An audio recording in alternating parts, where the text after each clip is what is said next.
परमात्मा को पाने तथा उसका वास्तविक लाभ प्राप्त करने के लिए पवित्र बाइबल में प्रमाण है कि प्रभु ने मनुष्य को अपना ही स्वरूप बनाया। 6 दिन में सृष्टि रचकर 7वें दिन विश्राम किया। कुरान शरीफ में प्रमाण है कि हजरत मोहम्मद को खुदा स्वयं कह रहे हैं कि मैंने तुम्हें उस परमात्मा की महिमा बताने के लिए भेजा है। वो परमात्मा कबीर है जिसने 6 दिन में सृष्टि रची तथा 7वें दिन तख्त पर जा विराजा। उसकी खबर किसी बाखबर से पूछकर तो देखो। कृपया अवश्य सुनिए जगत गुरु तत्वदर्शी संत रामपाल जी महाराज के अमृत वचन। गीता ज्ञान दाता कह रहा है कि मैं भी जन्म मृत्यु होती है, पहले भी थे तू और मैं, आगे भी होंगे। और ये ना सोच के हम वर्तमान में ही, आगे देखना चौथे जाएंगे अध्याय नंबर 4 और श्लोक नंबर ये 5 है। यहाँ इसकी संस्कृत है, यहाँ इसका अनुवाद है। ये प्रणतम अर्जुन, मेरे और तेरे बहुत से जन्म हो चुके हैं, उन सबको तू नहीं जानता, मैं जानता हूं, मैं जानता हूं। और फिर 9 में क्या कहा है, अध्याय नंबर 4 का श्लोक नंबर 9 में, हे अर्जुन मेरे जन्म और कर्म दिव्य हैं, अलौकिक हैं। अब अध्याय नंबर 10 के श्लोक नंबर 2 में गीता ज्ञानदाता कहता है मेरी जन्म तो होता है लेकिन मेरे से उत्पन्न ये देवता नहीं जानते। देखिएगा अध्याय नंबर 10 का मंत्र नंबर 2, मेरी उत्पत्ति को, गीता ज्ञानदाता कहता मेरी उत्पत्ति को, लीला से प्रकट होने को न देवता लोग जानते हैं न महर्षि ही जानते हैं, क्योंकि मैं सब प्रकार से देवताओं का और महर्षियों का आदि कारण हूं। इसे सिद्ध है कि गीता ज्ञान दाता का की उत्पत्ति तो है, लेकिन ये इससे उत्पन्न, इसके पुत्र रजगुण ब्रह्मा, सतगुण विष्णु, तमगुण शिव जी, फिर इनसे आगे उत्पन्न जितने भी ये देव देवता हैं, ये इस ब्रह्म के जन्म डेट ऑफ बर्थ को नहीं जानते। अब जैसे संतान की डेट ऑफ बर्थ यानी जन्मदिन को पिता बता सकता है, लेकिन पिता की उत्पत्ति को बच्चे कैसे जाने? उसको कौन बताता है? दादाजी बताते हैं। पिता के पिता तो सबके पिता वो कबीर परमेश्वर हैं, वो बंदी छोड़ कबीर साहेब हैं, वो परम अक्षर ब्रह्म है, सच्चिदानंद घन ब्रह्म है। उस परमेश्वर ने आके बताई है इस ब्रह्म की उत्पत्ति, क्योंकि वो उसी का द्वारा उत्पन्न किया हुआ है। तो अपने पुत्र की उत्पत्ति, अपने अन्य संतान की उत्पत्ति, पोते पोतरों की उत्पत्ति दादाजी को खूब याद होती है। लेकिन ब्रह्म कह रहा है कि मेरी उत्पत्ति तो हुई है। ये गीता ज्ञानदाता श्री कृष्ण में प्रवेश करके ये काल बोलता है, ब्रह्म बोलता है। ये कहता है कि मेरे कर्म और जन्म अलौकिक होते हैं। अलौकिक कैसे होते हैं? स्वयं किसी के सामने प्रकट नहीं होता, ये गुप्त रहता है। गीता जी अध्याय नंबर 7 के श्लोक नंबर 24 और 25 में स्पष्ट किया है इसने। देखिएगा अध्याय नंबर 7 श्रीमद् भगवत गीता श्लोक नंबर 24 में, बुद्धिहीन मेरे अनुत्तम अविनाशी परम भाव को न जानते हुए मन इंद्रियों से परे मुझ सच्चिदानंद परमात्मा को अव्यक्तम माम व्यक्तिम आपनम मनन्ते। इसका अर्थ हम ऐसे भी पढ़ेंगे। इन तड़ंगा करने की चेष्टा की है, क्योंकि जहां इनकी समझ में नहीं आया इन्होंने गलती कर डाली। देखना, व्यक्तिम अव्यक्तम माम व्यक्तिम आपनम मनन्ते, अव्यक्तम माम मुझ अव्यक्त को, ये बुद्धिहीन मेरे अनुतम ये घटिया विनाशी परम भाव को यानी विशेष नियम को नहीं जानते। मुझ अव्यक्त को मैं छुपा रहता हूं और मुझे ये व्यक्तिम यानी मनुष्य रूप में, कृष्ण रूप में प्राप्त हुआ मानते हैं। I am not Krishna. क्यों? अब 25 में बताया। देखिए इसका यह अनुवाद किया है, अपनी योग माया से छिपा हुआ मैं सबके प्रत्यक्ष नहीं होता, छुपा रहता हूं मैं। यह अज्ञानी जन समुदाय मुझ जन्म रहित अविनाशी को अविनाशी परमेश्वर नहीं, अविनाशी को नहीं जानता। और ये मुझे इसलिए ये व्यक्तिम, ये देखो ये 24वां श्लोक है, व्यक्तम अव्यक्तम व्यक्तिम आपनम मनन्ते माम अबुधे। ये बेबुद्धि के लोग, बुद्धिहीन व्यक्ति मुझ अव्यक्त को, क्योंकि मैं अपनी योग माया से छुपा रहता हूं, ये मुझे व्यक्तिम यानी मनुष्य रूप में, श्री कृष्ण रूप में, आपनम माने आया हुआ, प्राप्त हुआ, मनन्ते मानते हैं। ये मुझ अव्यक्त को यानी मुझ छुपे हुए को, मुझको मनुष्य की भांति जन्म लेकर श्री कृष्ण की तरह मानते हैं। आई एम नॉट कृष्ण, क्योंकि श्री कृष्ण जी ने तो ये कैसे कि उन्होंने जन्म नहीं लिया, उनके माता हैं, पिता हैं, श्री राम रूप में वही विष्णु आए, उनका जन्म हुआ। तो यहां कहने का भाव ये है कि ये क्या कहता है कि मेरे कर्म अलौकिक हैं और जन्म अलौकिक है। कैसे? जैसे श्री कृष्ण में प्रवेश करके यू सारा अनर्थ जुल्म करवा दिया इसने, और पता भी नहीं लग गया कौन कर गया, श्री कृष्ण के सिर पर दर्दी कि इन्होंने महाभारत का युद्ध करवाया। जबकि श्री कृष्ण जी तो मना करे थे, 3 बार शांति दूत बनकर गए, आखिर में ये फैसला भी ले लिया कि मैं युद्ध भी नहीं करूंगा। तो क्या वो युद्ध करवाने की सलाह दे सकते हैं? नेवर। ये काल करह ऐसे अड़ंगे। अब ये कहता है कि मेरे जन्म और कर्म दिव्य हैं। इसके कर्म दिव्य कैसे हैं? जैसे श्री कृष्ण में प्रवेश करके महाभारत का युद्ध करवा दिया, जुल्म करवा दिया और गीता का ज्ञान दे दिया, ये इसके कर्म। ये कैसे प्रवेश करता है अब दिखाते हैं। अब देखिएगा श्री विष्णु पुराण, इसके संपादक कौन है? अनुवादक है श्री मुनिलाल गुप्त।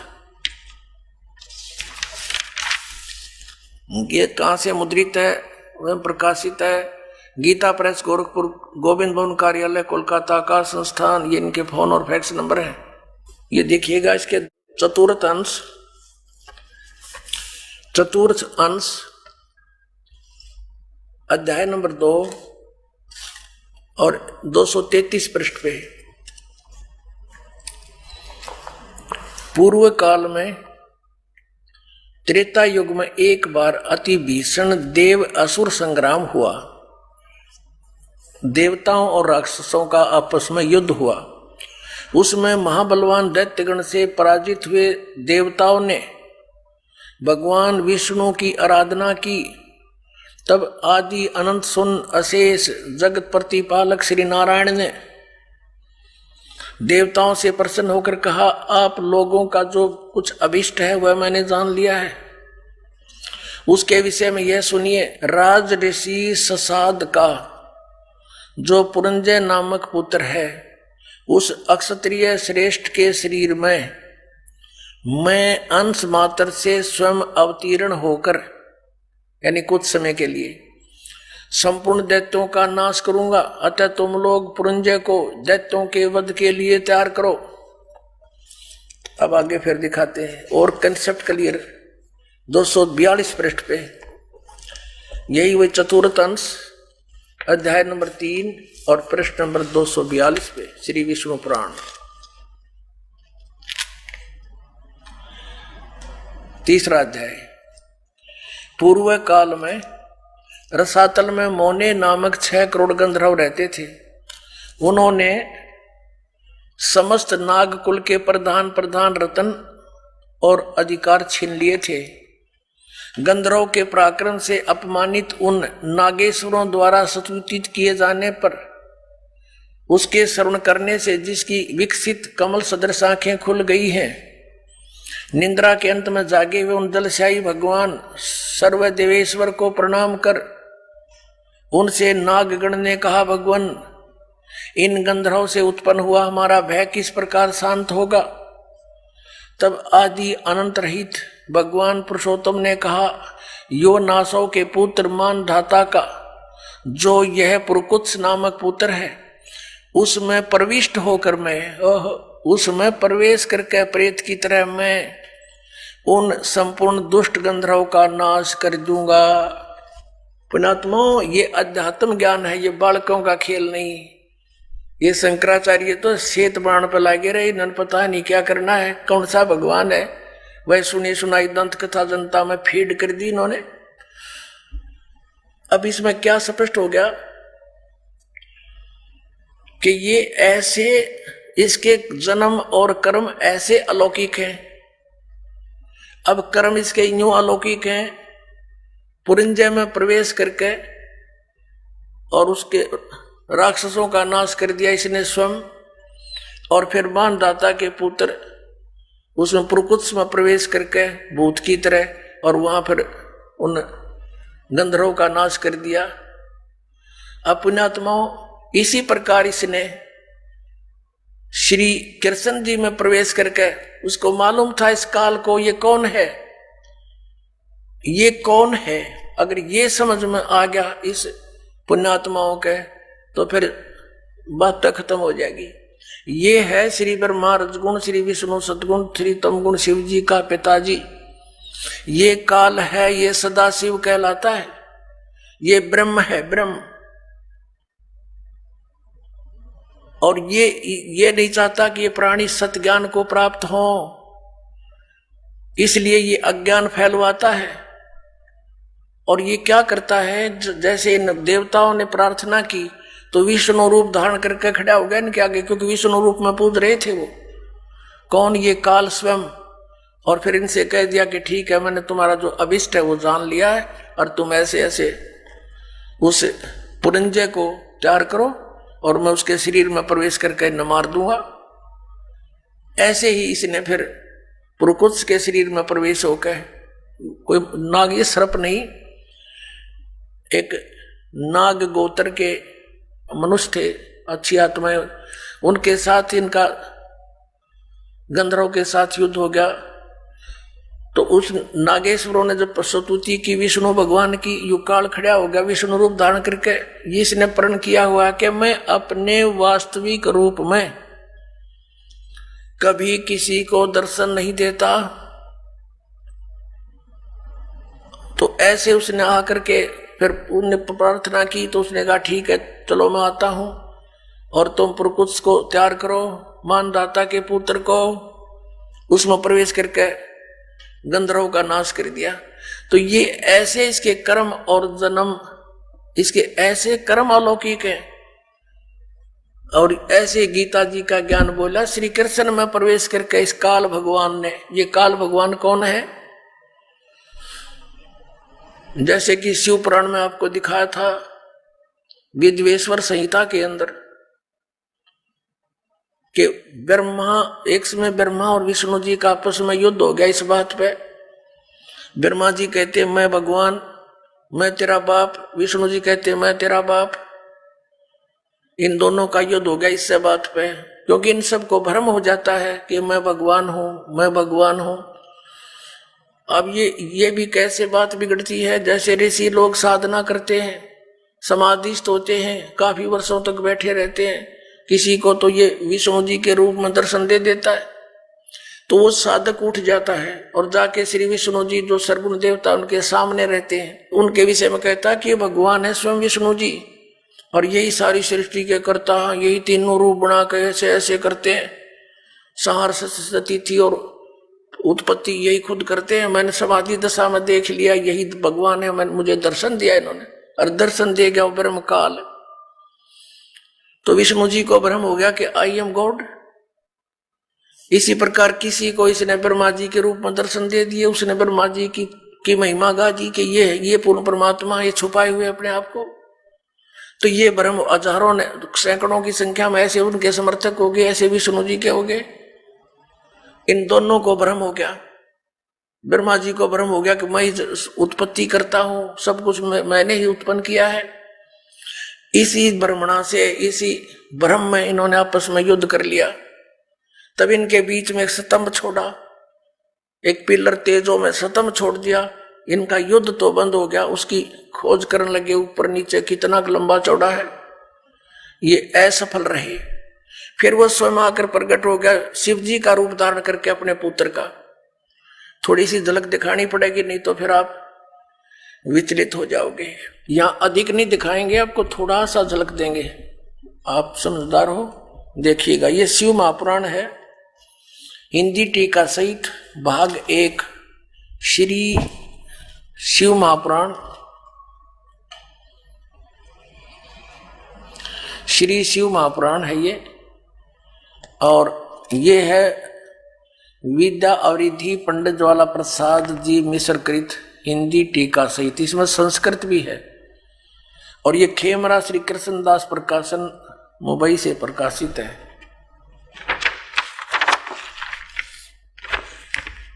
मुद्रक में प्रकाशक है खेमरा श्री कृष्णदास, अध्यक्ष श्री वेंकटेश्वर प्रेस, खेमरा श्री कृष्णदास मार्ग, मुंबई। अब यहां देखना, इसके 11 पृष्ठ से शुरू करेंगे। विद्वेश्वर संहिता शिव पुराण, विद्वेश्वर संहिता भाग 1 अध्याय 6। नंदीकेश्वर बोले,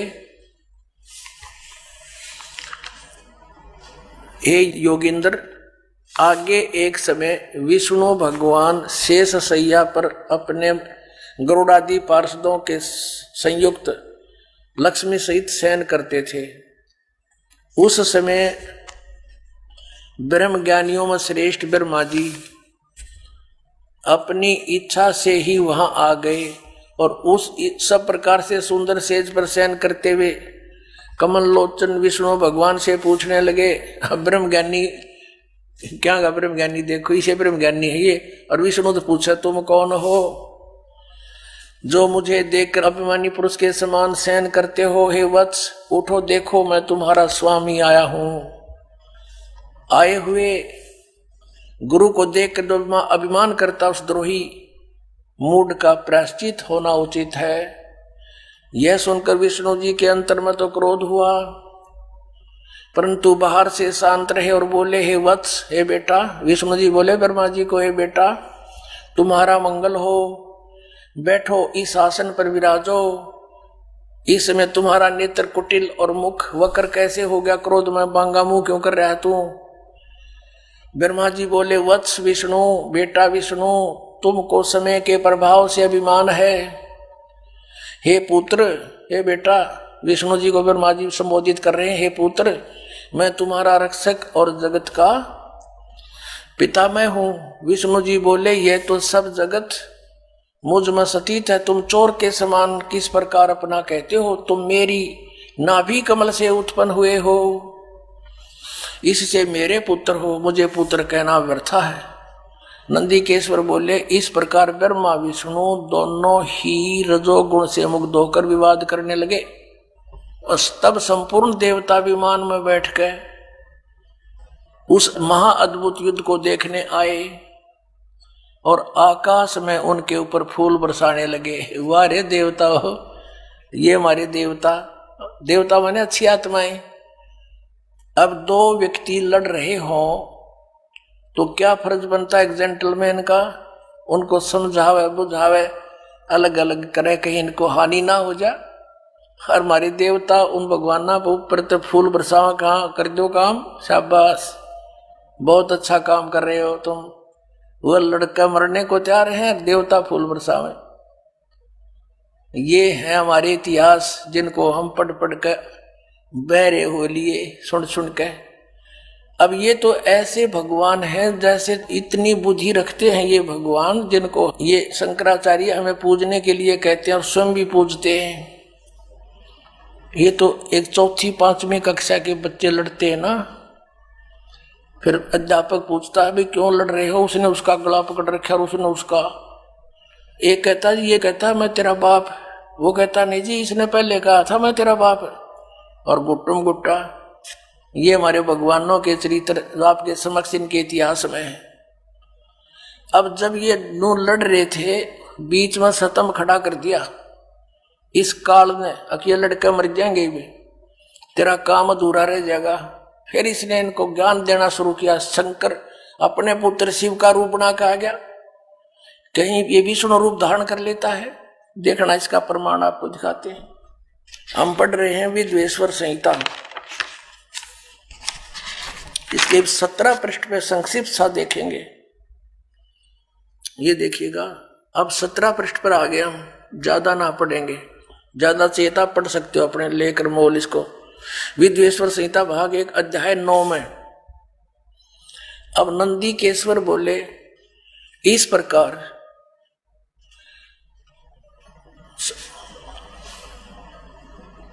यहां दिखाते हैं उन दोनों की अज्ञानता, वैर को दूर करने के अर्थ दोनों से कहा। किसने? वो भगवान। ये क्या बताते हैं कि नंदीकेश्वर बोले कि इस प्रकार भगवान ने उन नम्र हुए ब्रह्मा और विष्णु पर अनुग्रह करके उनसे फिर क्या कहा कि उन दोनों के ज्ञानता और वैर को दूर करने के अर्थ उन दोनों से कहा। अब यहां ज्यादा ना पढ़ेंगे अपने मतलब का। अब ये शंकर रूप धारण करके आ गया कि मेरे सकल और निष्कल भेद से 2 रूप हैं, परंतु और ईश्वर नहीं है। ईश्वर ने इस कारण से उनके 2 रूप नहीं हो सकते। पहला सतम रूप यानी वो पिलर खड़ा कर दिया, और पीछे मूर्तिमान रूप फिर स्वयं आ गया, प्रकट हो गया, धारण किया। इसमें ब्रह्म रूप निष्कल है, वो पिलर खड़ा कर दिया, वो तो कहते हैं निष्कल निराकार है, वो ब्रह्म है। और इस रूप सगुण है, वो फिर शंकर रूप धारण करके आ गया। मेरे दोनों रूप सिद्ध हैं, दूसरे किसी के नहीं हो सकते। इस कारण तुम दोनों ने, ब्रह्मा और विष्णु को कह रहा है वो काल भगवान, इस प्रकार तुम दोनों को अथवा दूसरों को ईश्वरताओं की प्राप्ति नहीं हो सकती। तुम दोनों ने अज्ञानता से अपने को ईश माना, भगवान मान लिया विष्णु और ब्रह्मा को। कह रहे हैं कि तुमने अपने आप को ईश मान लिया है, यू आर नॉट गॉड। तुम अपने को ईश माना, यह बड़ा ही अद्भुत हुआ। उसके दूर करने को ही मैं रण स्थान में आया। अब तुम अपना अभिमान त्याग कर मोदीश्वर में अपनी बुद्धि लगाओ। मेरे ही प्रसाद से लोक में सब अर्थ प्रकाश करते हैं। अब ज्यादा नहीं, हम यही पढ़ते हैं, जगत का वर्धक होने से मैं ब्रह्म हूं, ब्रह्म केशव। अब यहां आते हैं, मैं सबका ईश्वर हूं, यह सब मेरा है, मेरे सिवा दूसरे का नहीं है। अब यहां देखो, अब हम 18 पृष्ठ पर पढ़ेंगे। 18 पर विद्वेश्वर संहिता भाग 1 अध्याय 10, ये 9वां अध्याय यहां समाप्त हो गया। इति श्री शिव महापुराणे विद्वेश्वर संहिता भाषा टीकायाम 9वां अध्याय, ये इति हो गया, समाप्त हो गया। और यहां ये दूसरा प्रारंभ हो गया। अब यहां देखिएगा, नीचे क्या कहता है, हे पुत्रो, यह कृत आपने तप से प्राप्त किया है। कौन सा कृत? ब्रह्मा और विष्णु को कहता है, हे पुत्रो, यह कृत आपने तप से प्राप्त किया है, जो कि सृष्टि की उत्पत्ति और पालन कहाता है। सो मैंने प्रसन्न होकर तुम्हें दिया है। इसी प्रकार दूसरे 2 कृत रुद्र और महेश को प्रदान किए हैं। ये 4 हो गए, ब्रह्मा और विष्णु और रुद्र और महेश। और 5वां यू बोल रहे हो कौन? ये काल रूपी ब्रह्म है। अब देखो, फिर ये कहता है मेरा एक ब्रह्म ओम नाम है। ये पृष्ठ नंबर 19 पर, वही विद्वेश्वर संहिता अध्याय 10। इस कारण उस अज्ञान की सिद्धि के निमित्त ओंकार नामक मंत्र जप करो। यह अभिमान का दूर करने वाला है। सोई निज मंत्र उपदेश करते हैं। यह ओंकार मेरे मुख से उत्पन्न होने से मेरे ही रूप का बोधक है और महामंगल करने वाला है। यह वाचक है, मैं वाच्य हूं। यह मंत्र मेरा आत्मा है, उसके स्मरण से मेरा स्मरण होता है। उत्तर की ओर के मुख से अकार और पश्चिम के मुख से उकार, दक्षिण के मुख से मकार और पूर्व के मुख से बिंदु और मध्य के मुख से नाद उत्पन्न हुआ। इस प्रकार, ये बीच में संस्कृत है, इस प्रकार 5 प्रकार से यह निर्गत हुआ। वह सब एक होकर ओम ऐसा एकाक्षर हो जाता है। अब स्पष्ट हो गया कि ये ओम अक्षर इस सब अवयव से एक होकर ये ओम ऐसा एकाक्षर हो जाता है। अभी आपको श्रीमद् भगवत गीता अध्याय नंबर 8 के श्लोक नंबर 13 में दिखाया था कि ओम इति एकाक्षरम ब्रह्म विवहारण माम अनुसमरण यह प्रयाति तदंति हम सयाति परमाम गतिम। मुझ ब्रह्म का ये गीता ज्ञान भी यही काल ऐसे प्रवेश करके श्री कृष्ण में प्रवेश करके बोल रहा है जैसे मानधाता के पुत्र प्रकृष्ट में प्रवेश होकर उन गंधर्वों का नाश कर दिया और उधर से पुरंजय के अंदर प्रवेश होकर असुरों का नाश कर दिया। ऐसे श्री कृष्ण में प्रवेश होकर के अर्जुन को युद्ध के लिए तैयार कर दिया और गीता का ज्ञान वेदों वाला और कुछ अपनी अटकल लड़ा के इसमें ज्ञान दे दिया। तो ये ब्रह्म बोल रहा है जो ब्रह्मा विष्णु महेश रुद्र इन सब का पिता है और दुर्गा इन सब की माता है। अब ये तो कह रहे हैं आदरणीय शंकराचार्य और सारे पवित्र हिंदू धर्म के गुरुजन कहते हैं कि केवल ब्रह्मा विष्णु महेश ही की पूजा करो, सर्वेश्वर महेश्वर है। और विष्णु जी कह रहा है कि मैं तो दुर्गा देवी की पूजा करता हूं, दुर्गा की, और इस तो ऊपर मैं किसी भगवान को नहीं जानता। ये इनका स्पिरिचुअल नॉलेज इनके गॉड का, भगवान का है जिसको ये पूज रहे हैं। दुर्गा कह रही है हिमालय को श्री देवी पुराण में 7वें स्कंद में 562 पृष्ठ पे कि केवल उस ब्रह्म की पूजा करो और सब बातें छोड़ दो। उसका ओम नाम है, ओम नाम के जप से उसकी प्राप्ति होगी, उस ब्रह्म को पा जाओगे जो ब्रह्म लोक में रहता है। और ये ब्रह्म क्या कहता है कि मेरा तेको ओम अक्षर है और इसकी साधना करने से ओम से जो होने वाली परम गति है वो प्राप्त हो जाएगी। कहाँ जाएंगे? ब्रह्मलोक में। ब्रह्मलोक में गए हुए प्राणी भी फिर पुनरावृत्ति में। गीता जी अध्याय नंबर 8 के श्लोक नंबर 16 में लिखा, देखिएगा। अब ये तो आपने अध्याय नंबर 8 का और श्लोक नंबर 13 अभी पढ़ा था, पहले भी फिर देख लेते हैं। ओम इति एकाक्षरम ब्रह्म विहरण माम अनुसमरण ये प्रियाति तजंदेहम सयाति परमाम गतिम। ओम ओम एक अक्षर माम ब्रह्म मुझ ब्रह्म का, केवल यह एक अक्षर ओम है। ओम का इन्होंने अनुवाद ऐसे किया है, ऐसे कहो तो ऐसे लिख लो, एक का बात है। तो उसकी परम गति होती है जो ओम नाम के सतर की, वो कहाँ जाता है? ब्रह्मलोक में चला जाता है। जैसे अभी आपने श्री देवी पुराण में पढ़ा कि श्री देवी जी कहती हैं कि तुम ओम नाम का जाप कर और उस ब्रह्म को प्राप्त हो जाएगा, ब्रह्मलोक में चला जाएगा। अब ब्रह्मलोक में गए प्राणी फिर पुनरावृत्ति में आते हैं, देखिएगा। ये गीता अध्याय नंबर 8 का और श्लोक नंबर 16। हे अर्जुन, ब्रह्मलोक पर्यंत सब लोग पुनरावृत्ति में हैं। यहां देखना, इन्होंने स्टार लगा रखे पुनरावृत्ति का, यहां परिभाषित किया है, अर्थात जिनको प्राप्त होकर पीछे संसार में आना पड़े, ऐसे इसको पुनरावृत्ति कहते हैं। ब्रह्मलोक तक पर्यंत, ब्रह्मलोक तक जितने भी लोग हैं उनमें गए हुए प्राणी भी पुनरावृत्ति में जन्म मृत्यु होती है।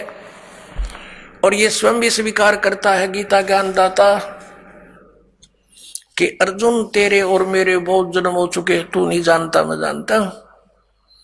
तो ब्रह्म इनकी पूजा करने वाला भी जन्म मृत्यु में बना रहा तो परम शांति नहीं।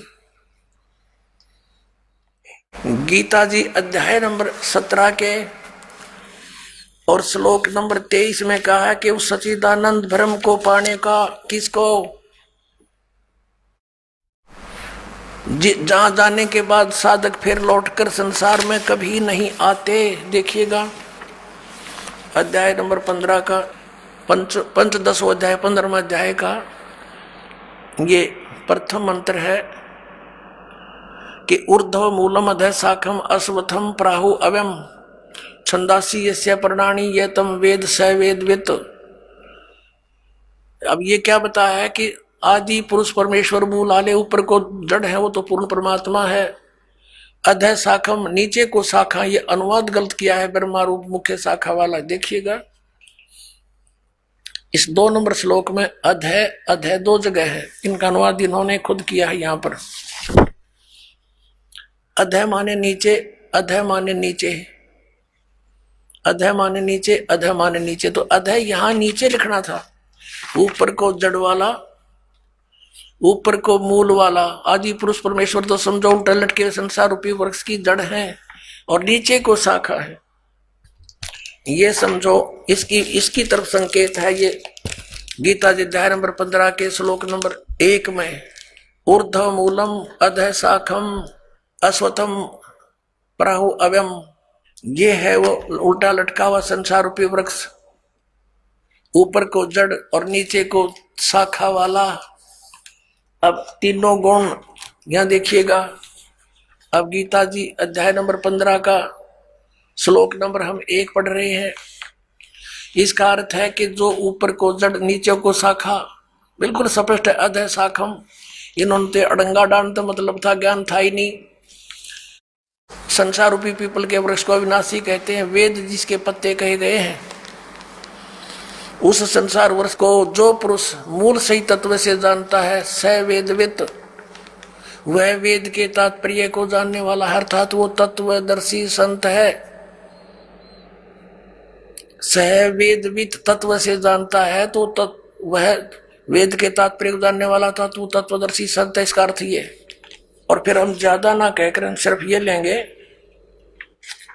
कि 15वें अध्याय के 4थे श्लोक में स्पष्ट किया है कि जब तत्वदर्शी संत मिल जा तो तत्व ज्ञान रूपी शस्त्र के द्वारा इस ज्ञान रूपी अंधकार को समझकर इसका नाश करके उसके पश्चात परमेश्वर के उस परम पद की खोज करनी चाहिए, जहां जाने के बाद साधक फिर लौटकर कभी संसार में नहीं आते। देखिएगा यहां से लेंगे क्या लिखा कि उस संसार वृक्ष की तीनों गुण रूप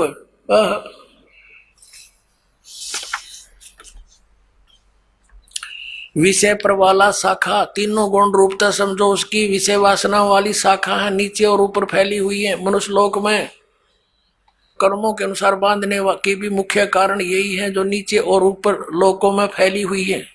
ऊपर स्वर्ग लोक में, नीचे पाताल लोक में, पृथ्वी लोक पर ज्ञान बोला ही जा रहा है। अब ये तीनों गुण रूपी शाखा है। 3 गुण क्या है? रजगुण ब्रह्मा, सतगुण विष्णु, तमगुण शिव जी। देखिए मार्कंडेय पुराण, प्रकाशक मुद्रक हैं, गीता प्रेस गोरखपुर, गोविंद भवन कार्यालय कोलकाता का संस्थान। ये इनके फैक्स और फोन नंबर है। इसके 123 पृष्ठ पर देखिएगा, ये संक्षिप्त मार्कंडेय पुराण 122 के नीचे आएंगे, फिर साथ में इधर 23 है। अब मार्कंडेय जी बोले मुने, अब यहां जाते इसके सामने ही। इस प्रकार स्वयंभू परमात्मा की 3 अवस्थाएं हैं, रजोगुण प्रधान ब्रह्मा, तमोगुण प्रधान रुद्र, सतोगुण प्रधान विश्वपालक विष्णु है। ये ही 3 देवता है और ये ही 3 गुण है। कंसेप्ट क्लियर हुआ? समझदार को संकेत ही बहुत होता है। अब फिर पढ़िएगा इस पवित्र श्रीमद् भगवत गीता अध्याय नंबर 15 के श्लोक नंबर 1, 2 से आगे। 1 तो पढ़ लिया आपने, अब 2 को देखिए। अध्याय नंबर 15 श्रीमद् भगवत गीता नंबर 2 में क्या कहा है कि इस संसार वृक्ष की तीनों गुण, रजगुण ब्रह्मा, सतगुण विष्णु, तमगुण शिव जी रूपी शाखा। परमेश्वर कबीर जी ने आकर बताया था कि जो संत संसार रूपी वृक्ष के सभी विभागों को भिन्न भिन्न बता देता है, स वेदवित, वह तत्वदर्शी संत है। कबीर परमेश्वर ने 600 वर्ष पहले कहा था, अक्षर पुरुष एक पेड़ है, निरंजन यानी सर पुरुष वा की डार, और तीनों देवा शाखा है, ये पात रूप संसार है। तो वो थे भगवान जो तत्वदर्शी संत की भूमिका करने आते ही आते हैं, वो ज्ञान वही समझाते हैं। तो ये बता कि तीनों गुण, रजगुण ब्रह्मा, सतगुण विष्णु, तमगुण शिव जी, ये जड़ तो पूर्ण परमात्मा स्वयं परम अक्षर ब्रह्म कबीर देव कबीर साहब हैं। ये कबीर साहब हैं।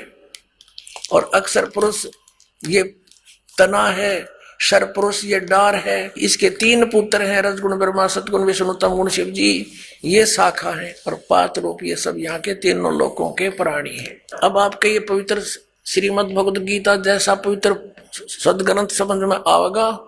अभी तक तो इन्होंने अज्ञान बना रखा था, सबको श्री कृष्ण को ही बना रखा था, यानी विष्णु जी को ही। देखिएगा अध्याय नंबर 15 का श्लोक नंबर 2 हमने पढ़ रहे हैं हम। उस संसार वृक्ष की तीनों गुण, रजगुण ब्रह्मा, सदगुण विष्णु, तमगुण शिव जी, ये जल से बड़ी हुई नहीं। विषय पर वाला शाखा, ये तो शाखा है, नीचे और ऊपर फैली हुई है, यानी 3 लोकों पर, पाताल लोक, पृथ्वी लोक और स्वर्ग लोक पर इन भगवानों का आधिपत्य है। एक गुण का एक विभाग के मंत्री हैं ये, और कर्मा के अनुसार बांधने वाली भी मुख्य कारण, मुख्य जड़ें, यानी ये हमें यहाँ बांधे रखती हैं, फंसाए रखते हैं। नीचे और ऊपर फैली हुई है, सभी लोकों में नहीं, ऊपर और नीचे फैली है। अब तीसरे में कह गीता ज्ञानदाता कहता है, इस संसार का स्वरूप जैसा कहा है वैसा यहाँ विचार काल में नहीं पाया जाता। अब क्या कहता है ये गीता ज्ञानदाता, कि जो तेरा और मेरा डिस्कशन चल रहा है इस गीता के ज्ञान में, मैं इस पूरे ब्रह्मांडों के सारे संसार रूपी वृक्ष की यानी सभी ब्रह्मांडों की जानकारी नहीं रखता। मुझे इसके आदि और अंत का, स्थिति का कोई ज्ञान नहीं। इससे ये भी सिद्ध हो गया कि गीता ज्ञान दाता जो है ये सर्जन करता नहीं है, ब्रह्मांडों का रचने वाला नहीं है, वो कोई और भगवान है जिसने सब ब्रह्मांड रचे। देखिएगा 15वें अध्याय का 3, ये क्या कहता है कि इस संसार वृक्ष का स्वरूप जैसा कहा है वैसा यहाँ विचार काल में, तेरे मेरे डिस्कशन में, गीता जी के ज्ञान में नहीं पाया जाता, क्योंकि न इसका आदि है और न इसका अंत है, यानी मुझे इसके आदि अंत का कोई ज्ञान नहीं, गीता ज्ञानदाता कहता है, और न इसकी अच्छी प्रकार स्थिति है।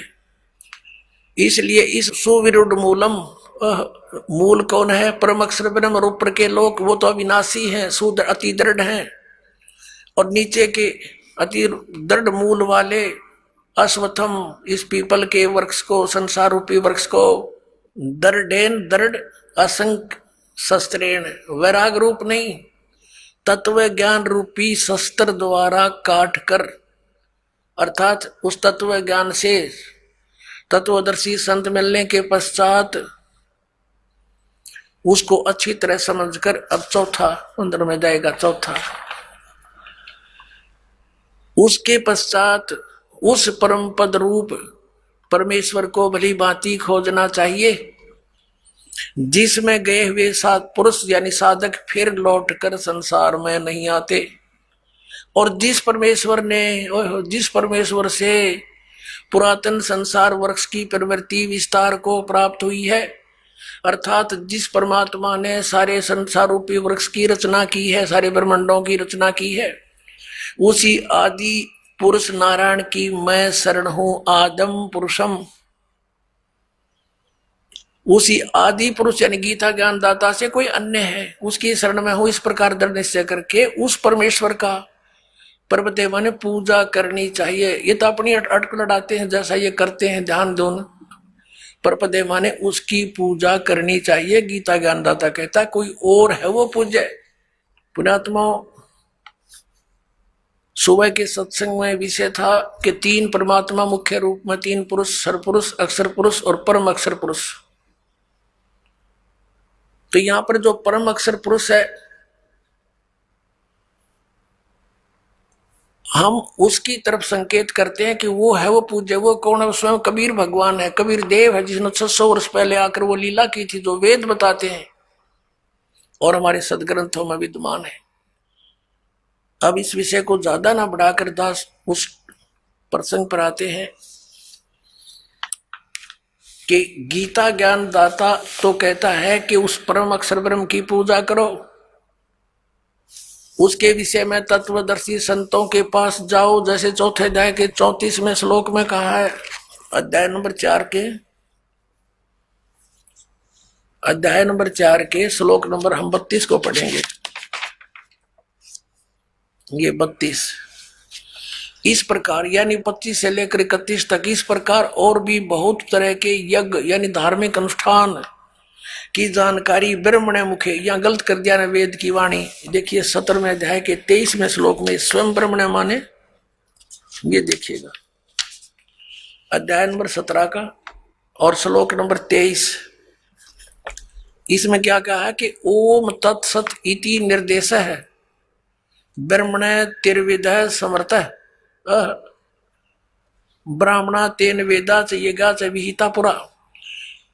अब यहाँ ओम ओम तत् तत् सत सत ये दो सांकेतिक शब्द हैं, दास बताएगा। इति यह 3 प्रकार का सच्चिदानंद घन ब्रह्म, ब्रह्म ने माने सच्चिदानंद घन ब्रह्म का नाम कहा है। यहाँ सच ब्रह्म ने माने सच्चिदानंद घन ब्रह्म गीता ज्ञानदाता से अन्य है। तो यहाँ इन्होंने चौथे अध्याय के 32वें श्लोक में अनरच कर दिया। इस ब्रह्मण शब्द है ब्रह्मण मुखे एवं बहुविधा, इस प्रकार बहुत प्रकार की यज्ञ माने धार्मिक अनुष्ठान, विचिता माने विस्तार पूर्वक ब्रह्मण मुखे सच्चिदानंद घन ब्रह्म के द्वारा अपने मुख कमल से बोले गए हैं, वो तत्व ज्ञान है। इस प्रकार और भी बहुत प्रकार के यज्ञ यानी धार्मिक अनुष्ठानों की जानकारी यहाँ लिखना था। सच्चिदानंद घन ब्रह्म की वाणी में, कबीर वाणी में विस्तार से कहे गए हैं। उन सब को तू कर्म जान, जैसा भी होने वाला जान, इस प्रकार तत्व से जानकर तो उनके अनुष्ठान द्वारा, उस साधना के द्वारा कर्म बंधन से तू सर्वथा मुक्त हो जाएगा।